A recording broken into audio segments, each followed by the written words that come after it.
Donald Trump is in no position to dictate terms, not at home, not abroad, certainly not to India.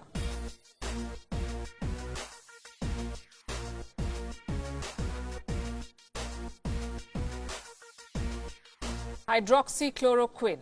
It's an anti-malarial drug. India makes a lot of it. And suddenly the whole world wants it, including US President Donald Trump. Only he doesn't know how to ask properly. So he issues threats. Our cover story tonight is about a president who is disconnected with reality. A president who is failing miserably. A president who was in denial about this pandemic. Things became so bad that a Russian military plane landed in America with medical supplies made by a company that the US had sanctioned.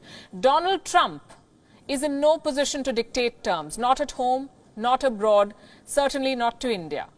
And yet he threatens retaliation if his quote-unquote request is not honored. So tonight, we will tell you why Donald Trump may be single-handedly responsible for America's crisis and how lack of leadership is making a superpower bite the dust. Our story tonight begins with a press conference. A journalist rose to ask the president a question. He wanted to know about India's ban on medicine exports. India had banned the export of medicine, specifically of hydroxychloroquine, a potential, I want to underline that, a potential cure for coronavirus. The journalist wanted to know how President Trump would deal with this ban. Trump replied with a threat. And I said, we'd appreciate your allowing our supply to come out. If he doesn't allow it to come out, that would be okay. But of course, there may be retaliation. Why wouldn't there be? A retaliation, that is what the US president is threatening. First, a botched up response, and now such bluster. America has more than 370,000 cases of the coronavirus, the highest in the world. They're failing miserably at controlling the Wuhan virus, and now Donald Trump is looking for a fall guy. The president is blaming everybody but himself. Trump wants to show that he is in control. Unfortunately for him, not many believe this. Donald Trump believes he can force any country to sell him critical supplies. Well, here are some facts that we must all know. The decision to lift India's partial ban, or lift the ban partially on the export of medicines, came before Trump's so-called threat, not after. India, remember, had requests from 30-odd countries for medicines. So India decided to help those in need.